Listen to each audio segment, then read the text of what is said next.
question here is, how can IT balance economic and environmental sustainability in manufacturing? The huge strides in advanced manufacturing in the 21st century have led to complete paradigm shifts in product development and distribution. Technologies such as digital twins and 3D printing are now leading to operational restructuring and accelerated product development, raising a number of associated issues and implications. The panel here was organized and convened by Professor Grace Gu in Berkeley Engineering and the Citrus team at UC Berkeley. I understand that Grace is going to be ably represented by her graduate student, Daniel Lim, today. So with that, I will turn it over to Daniel to introduce the panelists. Thank you, Camille, for the introduction. Hi, everyone. Unfortunately, Professor Gu has a family conflict today and can no longer make it to this panel. So my name is Daniel Lim, and I'm currently Professor Gu's graduate student, and I'll be moderating the panel on behalf of her, and I look forward to interacting with this community. And welcome to the Advanced Manufacturing in the 21st Century panel. I'd like to start off by saying the landscape of manufacturing has progressed in the past decade. It is a very exciting time to study manufacturing from various angles, and today we are so fortunate to have amazing panelists from various industries sharing their lens of manufacturing, ranging from topics on AI to virtual reality to semiconductors. And we have total 4 panelists who will be discussing their exciting and diverse areas of work, starting off with Paula Bielski. And Paula has been with HP and Agilent for 24 years. She's a technology ambassador for her organizations with knowledge and skill development focus on additive manufacturing, collaborative robot solutions, and adoption of relevant digital technologies.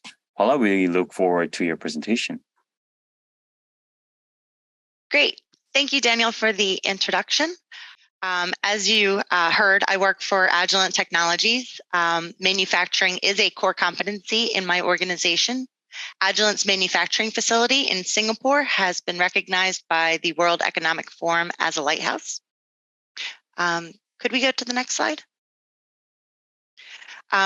This lighthouse distinction is awarded to facilities that utilize multiple advanced manufacturing technologies. These lighthouses are helping manufacturers around the world adopt the latest technologies through a shared learning journey. I'd also like to point out that fellow panelist Andy Mori Peterson also represents another lighthouse recipient, Micron Technology. So you're in good hands with folks representing corporations at the forefront of implementing advanced manufacturing practices. Next slide, please. So when you think of advanced manufacturing in the 21st century, what are we actually talking about? I created a table here, and this represents a variety of categories and technology examples that are currently grouped into advanced manufacturing technologies.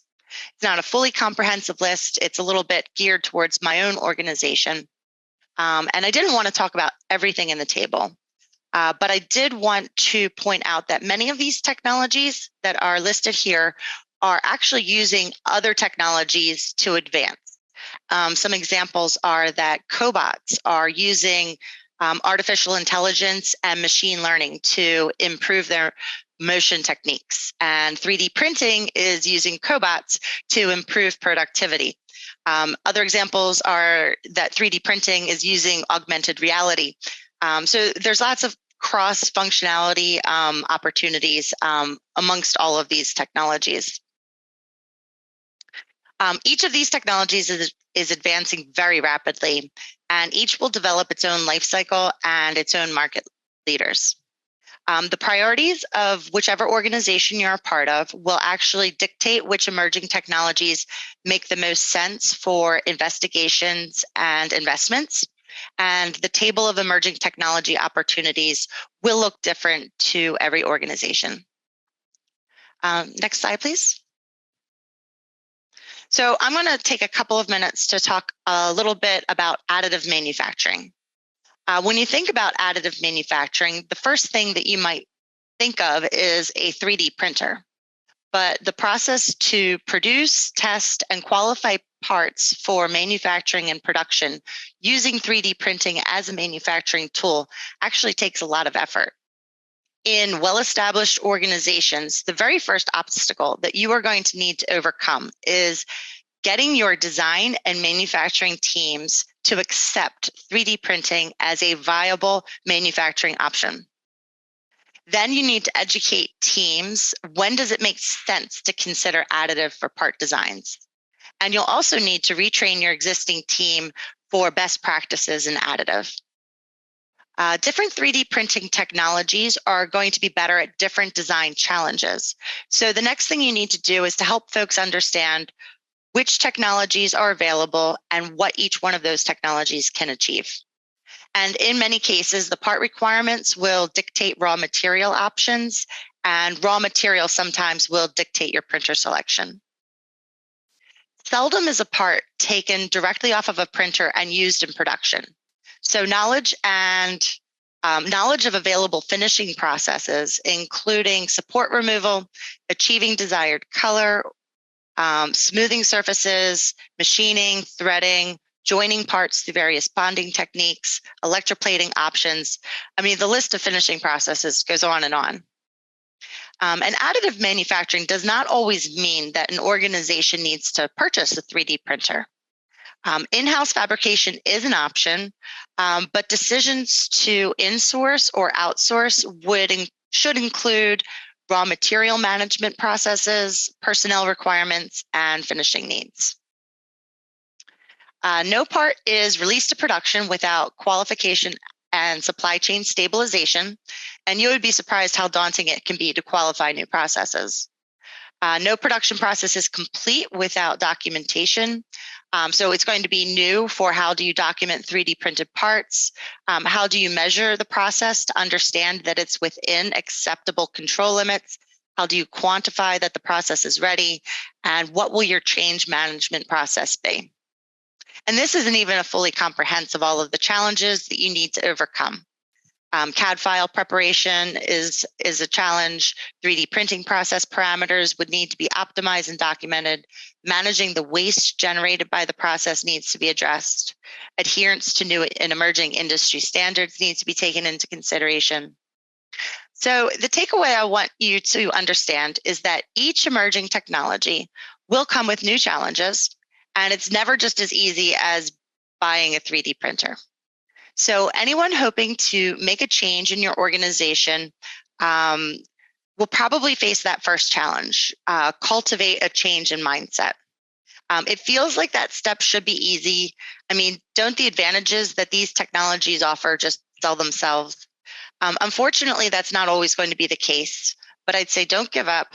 Keep sharing your message. Be persistent.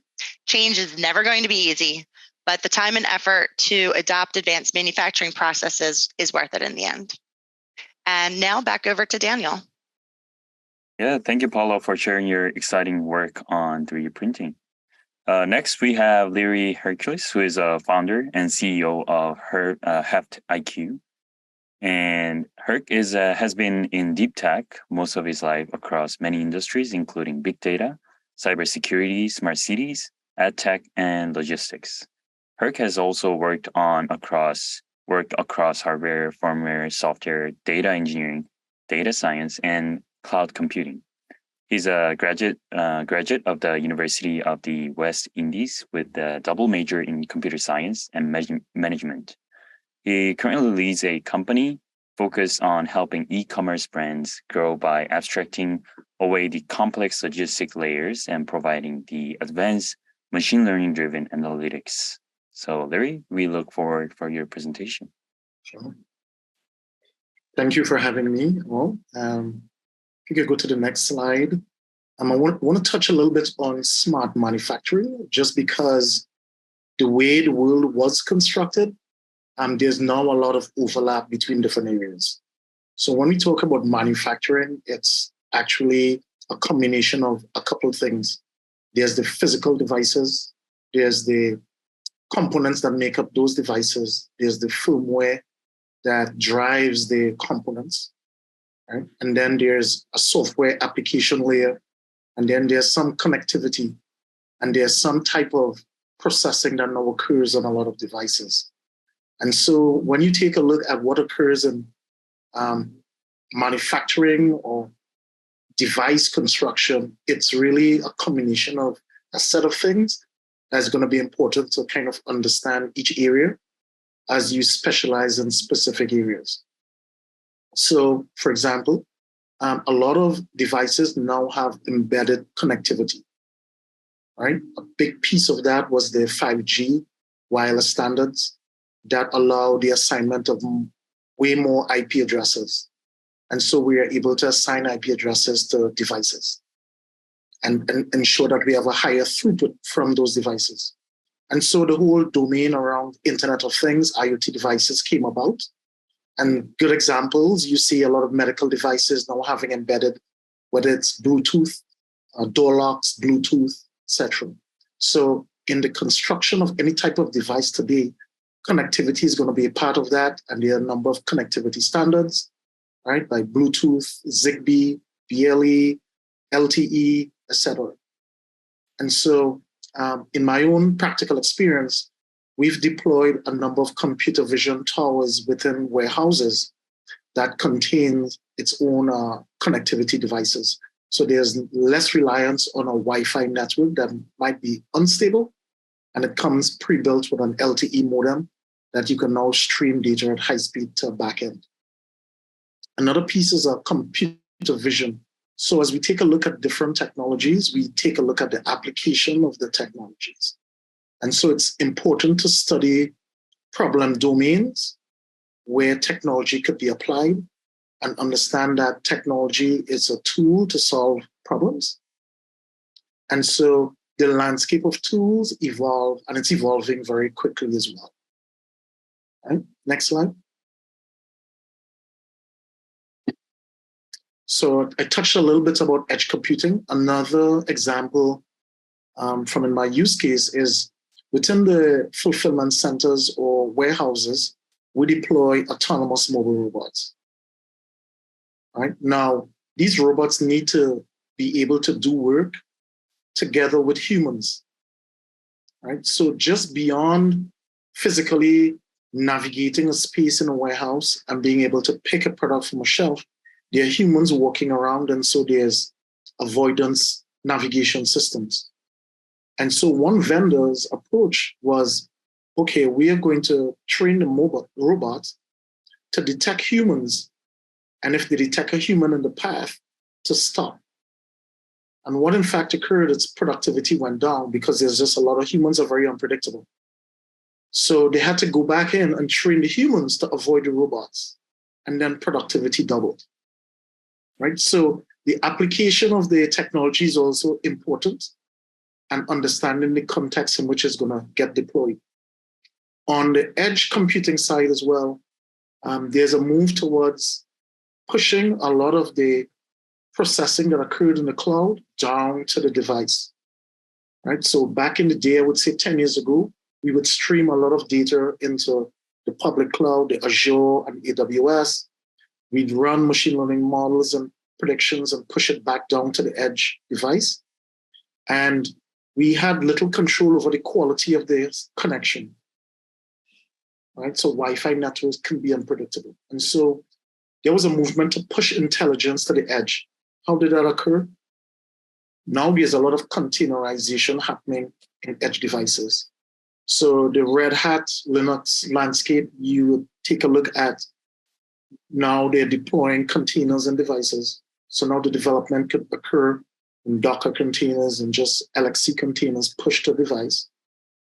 And then there's the deployment of machine learning models through platforms like TinyML, where you can train a model and deploy it in a low processing environment like a device, a Raspberry Pi.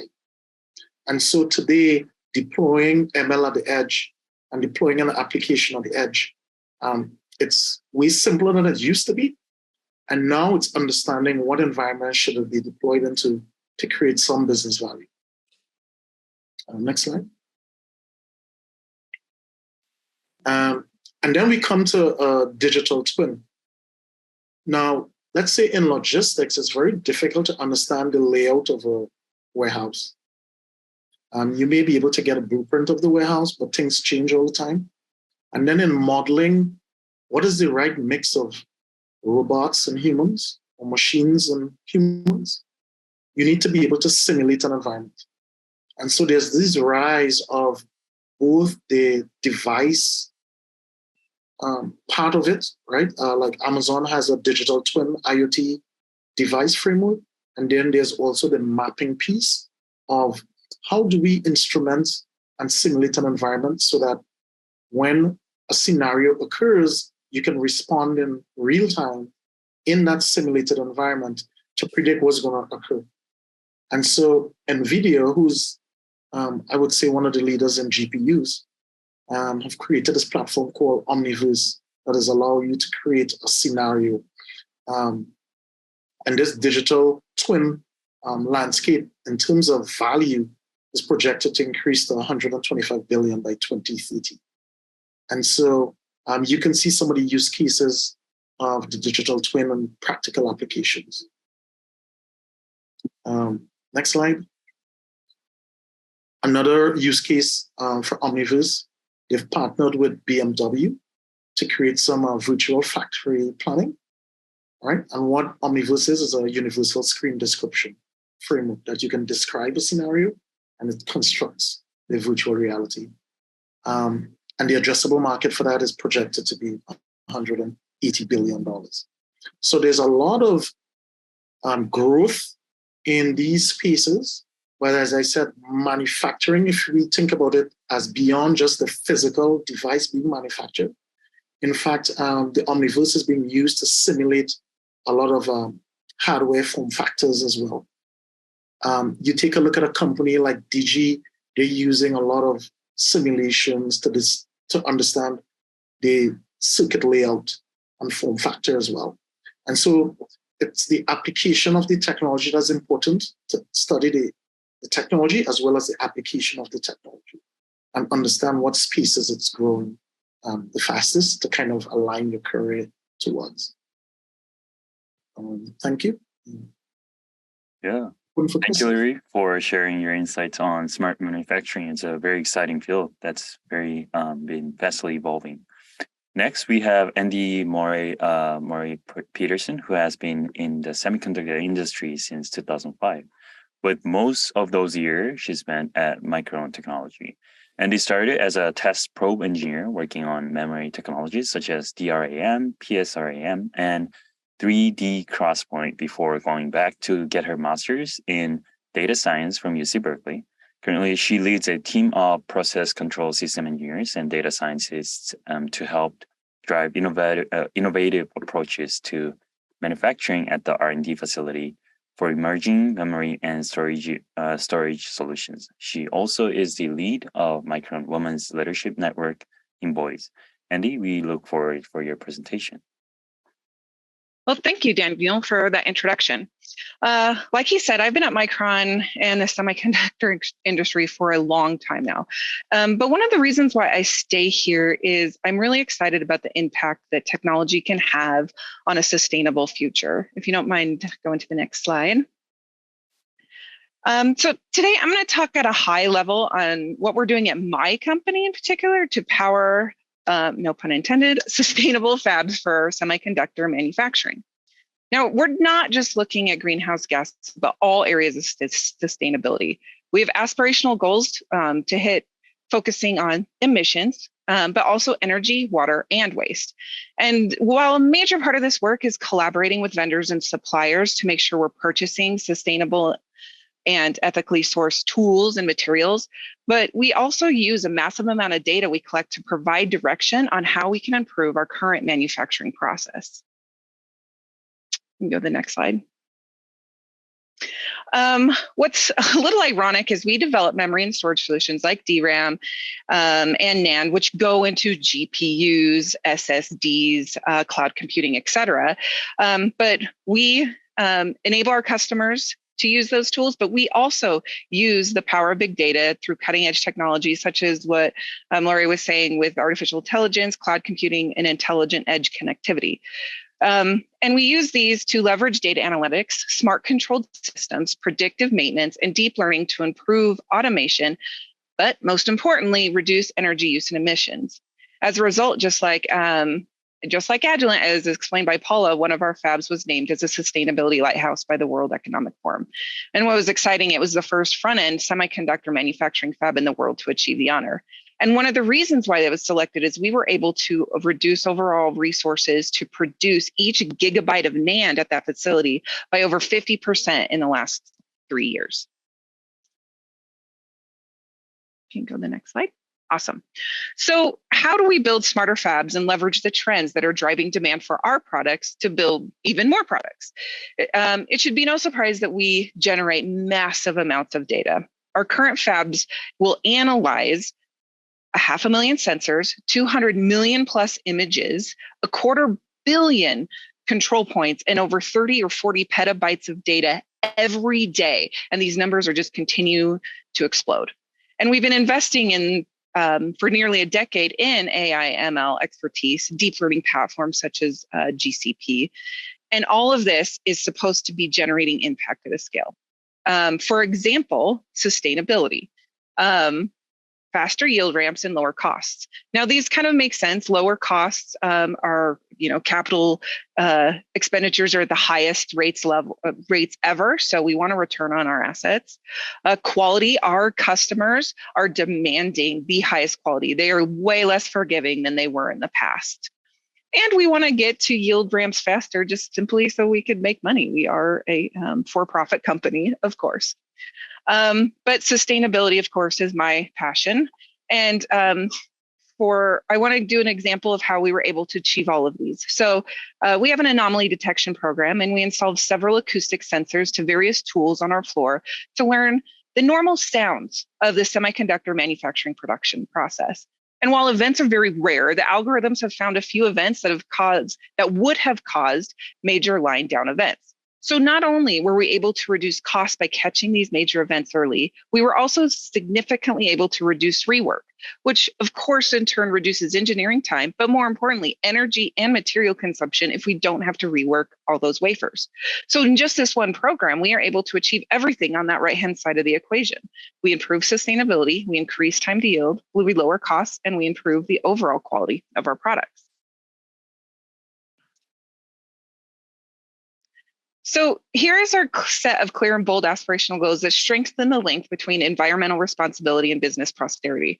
We're on track to meet our goals for a 42% absolute reduction in Scope 1 emissions by 2030. We're also on track to have 100% of our energy purchased to run our facilities here in the US by 2025. We want to reuse, recycle, and restore water by 75% in 2030 and reduce waste by 95% in that same time frame. But all of this is surrounded with the aspirational goals of reaching to 100% as much as we possibly can on all of these pillars. And we cannot do this without advanced analytics, real-time interdiction, and data science innovations that may have not yet been created yet. So I'm pretty excited for what the next few years have to hold for these technologies and all these aspirational goals. But I do believe that this paradigm shift will only be achieved through the work of the diverse set of talent such as yourselves. And I'll hand it back to you, Daniel. Thank you, Andy, for sharing your thoughts on the leveraging the AI in the smart manufacturing. So next we have Shuing Zhao. Shuing Zhao has been with Lam Research for 2.5 years. The first 18 months, Shuing participated in Lam Research's rotation program, where she gained knowledge and skills in simulation, additive manufacturing, and hardware. While in the rotation program, she won Unlock Ideas Award and collaborated with our group on a project called Machine Learning Enabled Showerhead Design. Shuing's current role is a supplier engineer. And Shuing, we look forward for your presentation. Thank you, Daniel, for the nice introduction. Hi, everyone. My name is Xue Ying. I am a product engineer or supplier engineer at Lam Research. So first, I want to briefly introduce what Lam Research does. Lam Research is a company that sells equipment to manufacture semiconductor devices. We know that semiconductor devices play a very important role in our lives now. We use our phone and our computer every day for a long time. And at the heart of every semiconductor product is a complex microchip. So Lam Research sells the equipment to make those chips. Can you please go to the next slide? Yeah, so in order to make those chips, we need to apply a lot of advanced technologies like etching, deposition. You also need to strip the photoresist and clean it off. So our products cover these areas. My current role is a supplier engineer. So I interact with suppliers. My role does not involve working in the clean room myself, but I do have clean room experience from grad school. I have a PhD in material science and engineering. So when I was in grad school, I noticed that some of the semiconductor processes are not very environmentally friendly. So here at Lam, we actually incorporate sustainability into the innovation strategy. So earlier, Andy just gave a very nice presentation about her passion in sustainability. Here, I will share a few examples about Lam's initiatives in sustainability. So we have virtual fabrication for semiconductor sustainability. I actually did one rotation in that area. And the benefits about virtual fabrication is that now we need there's faster time to solution and commercialization because now there's less experimental trial and error. And that can save us a lot of time and resources. So that's one way of sustainability reductions. And other examples at Lam are new system architecture and chamber design for enhanced energy and space efficiencies. And in particular, we have a very unique dry photoresist technology featured in our Ether tool that uses 5 to 10 times less chemistry and 2 times less energy. Can you please go to the next slide? Yeah, thanks. Last but not least, Lam Research is also accelerating innovation through the use of artificial intelligence and big data. I think that's like one benefit about big companies that we should leverage. We are generating a lot of data every day. So as Daniel mentioned earlier, I actually worked on a project with his research group led by Professor Gu. The project is called Machine Learning Enabled Showerhead Design. So that project is to evaluate the possibility of using machine learning algorithms for hardware design. And the machine learning algorithms developed by Daniel and his research group are 5 orders of magnitude faster than CFD methods. And this means, which would originally take CFD methods a week to accomplish, now only takes 6 seconds. And our paper was recently published. So as you can see, this project is in line with the direction to accelerate innovation through the use of artificial intelligence and big data. I think this is the last slide that I have. I'll pass it back to Daniel. Yeah, thank you, Shane, for sharing your exciting work on semiconductors. That concludes the presentations, and now we will go on the Q&A session. So I'll go with the first question on how can organizations ensure that they are measuring the right metrics to assess the impact of their sustainability and efficiency initiatives, and how can they use these metrics to drive continuous improvements? That was a long question, but yeah, anyone who can answer this, please go ahead.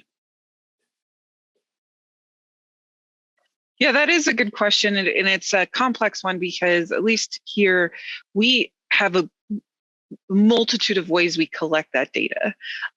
We work, for example, with our water usage. We work really closely with the water companies here within our state, but I think every facility is different. and they directly measure how much water is coming in. We measure how much water we're recycling. We measure how much water goes out. Then it gets reprocessed and then goes back into the river as clean drinking water, et cetera. Energy, some tools come in that automatically give us that information. Sometimes we have to go and install meters to measure how much energy usage it's doing. And so it's a complex where we're constantly trying to figure out how we can do better in collecting that data. Unlike regular process data, LAM is one of our suppliers, and we work with them in some of the data that we get from them and other suppliers. We're getting it at a very, very fast cadence, where sustainability data is not so much. Like maybe we just measure the energy use once every hour, once every day. And so it's very complex, but we do filter all of that up into some dashboards and make goals surrounding every single tool, every single product, as like all of the tools that it uses. What is the product's kind of carbon footprint? And then we make sure that the next generation of products will have even a less carbon footprint total, even though we're making more of it. So that's very convoluted, but it's just a lot of different ways in which we measure that. Yeah, thank you, Andy. Any other panelists who wants to answer the question, or we can move on to the next question? Yeah, so next question is, it's a long question, so it's can be divided into two. What are some challenges associated with implementing AI tools and smart control system in a manufacturing environment? And how can an organization ensure that these technologies are being used in an ethical and responsible way? I can probably take that. Thank you. In building AI models, a core piece is really understanding the use case, the problem to be solved, and the environment in which it's going to be deployed, and who has access to the model, and how do we iterate the model and ensure that there's no model drift. Right? So if we come back to the design of the model, a lot of models depend on input and the integrity of the input. And so from a product-driven perspective, it's important to have the relevant stakeholders input into what should be that training set, right? And the impact of some of the data that is going to be used in that training set. And we see erroneous use cases with some chatbots that you can actually bias the training set to get to specific outcomes. So in terms of model deployments in the real world, it's really around ensuring there's integrity of the training set data by engaging the stakeholders. And then once the model is deployed, tracking the model drift, as well as ensuring that there's a whole field called ML Ops. Just like DevOps, it's putting ML models into operations. So if you take a look at the ML Ops platforms, there's a lot of platforms that track data lineage, model drift, etc., to ensure that the integrity of the model remains as designed. Thank you, Larry, for the answer. And the next question is from Miriam about what are some of the biggest challenges you face in moving forward towards more sustainable production? And I think Andy could answer this, or anyone else. Yeah, sure. I think the biggest challenge is not going to be surprising to anybody, because I think it's a challenge of anything that we're talking about today, and that's getting clean data that is dependable and reliable and something you're able to action on once it goes into a model, or even just maybe even a dashboard. Like I said, we're just getting this data from all these different, and we're piecemealing it together. It just doesn't magically kind of land on our feet and we just go in and we're like, oh, this is what we need to do. I mean, all of that background and getting that data up, all the data engineering is probably 90% of the work. Another 8% of the work is actually building the models, and 2% is actually actioning on the data. Yeah, thank you, Andy. And this is actually a follow-up question to Andy. And Amit asked, when you say that your aspiration for water waste is 100%, do you mean that your input is 100% recyclable materials, or that your leftovers are 100% recyclable by someone else? Both. So it's that we're just not throwing away anything as complete waste, or water is getting not recycled back into either our use or back into the water systems in the city in which we operate. And so so that's both. And that also includes for waste. I don't know if it was just water. No, it said water and waste. Waste also includes leftover chemicals that we use in our manufacturing process. Sometimes there are chemicals, and I cannot for the life of me remember which one. But there is one, for example, we'll manufacture with a certain chemical. We cannot reuse it again because it has particulates in it, but it is useful for other industries in their processes. And so we're trying to always figure out, okay, if we can't use it again because we have such high standards of what our incoming material quality must be, there are other industries that could use that again because their standards don't need to be as high. So we'll either recycle it or give it to somebody else. Yeah.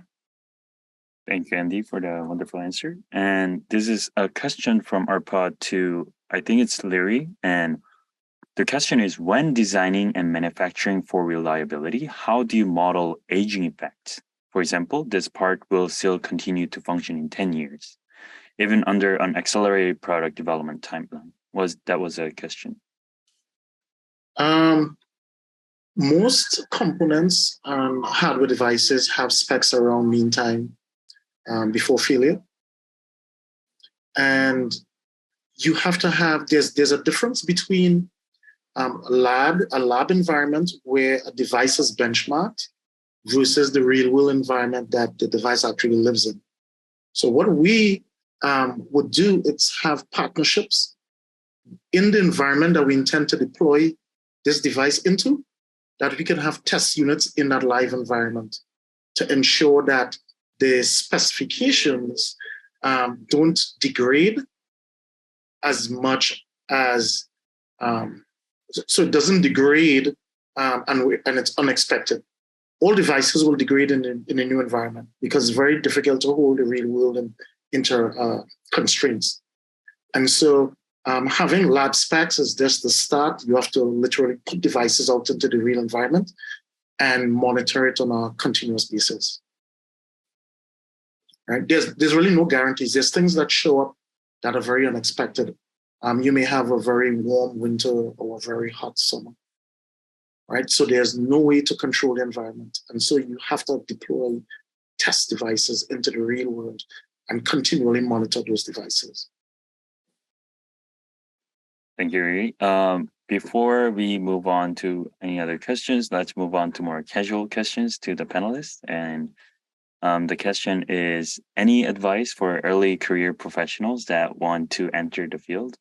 Larry or Andy, or Paula or Xueying? Could you guys answer? When I hire, I look for intellectual curiosity and the ability to learn. There are some people who are the bulk of their self-esteem is on knowing, and technology moves so fast, within a year, things change.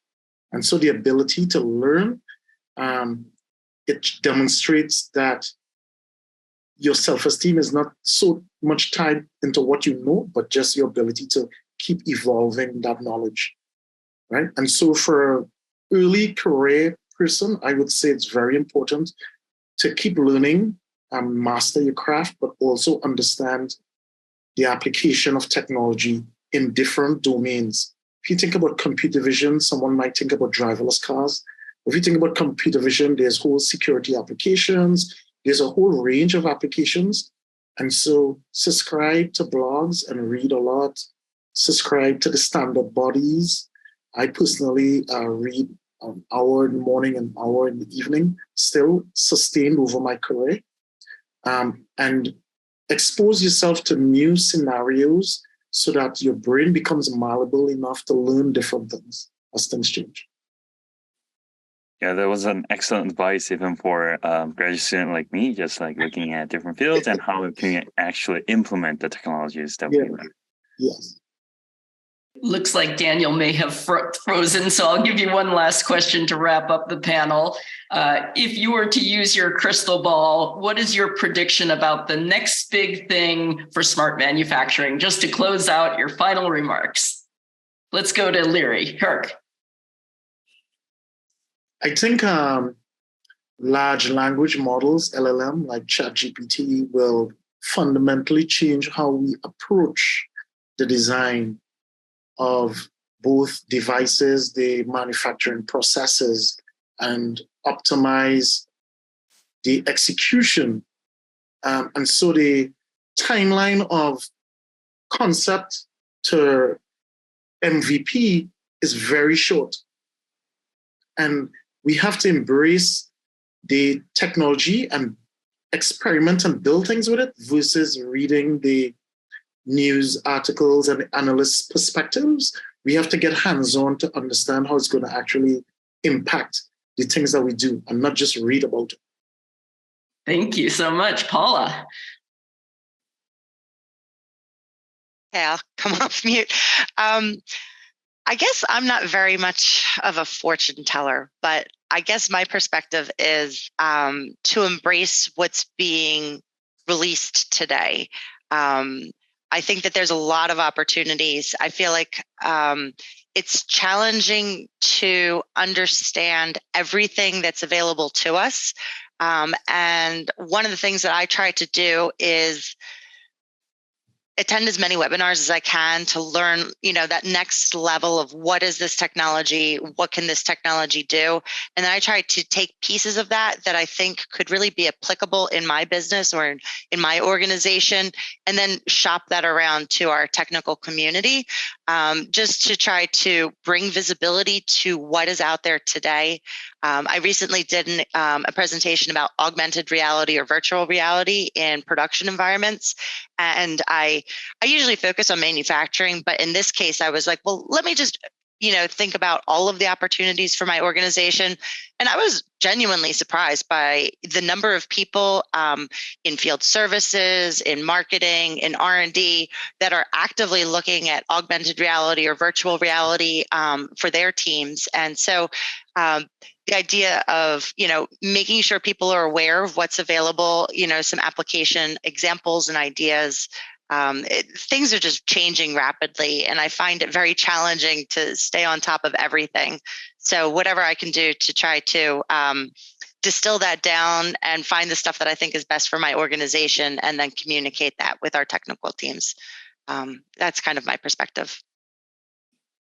Yeah, thank you. Shu-Ying, any thoughts to share? Yeah. So in the semiconductor industry, the companies try to pursue innovation to introduce new products more quickly and stay competitive.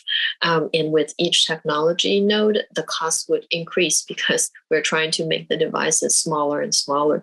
So I agree to what Paula just said, to be aware of what's available, because I think it would be kind of risky to just put all the eggs in one basket, say, I think for example, I do believe that 3D printing will be very important for the semiconductor industry in the years to come, but that's probably not the only thing we're going to focus on. We also look at how we can incorporate the various technologies that are available, like big data, machine learning, and then and see if there can be magic by combining those technologies. But yeah, from my experience, I'm like fairly junior. I do think 3D printing and machine learning would be very powerful techniques for the semiconductor industry. Yeah, thank you so much. And that was it for our panel and the session. And Camille, I'll give back to you. That's great. Well, thank you, Daniel. And thank you so much to the panelists for a really engaging discussion. I really appreciate your time and thoughtful responses and presentations.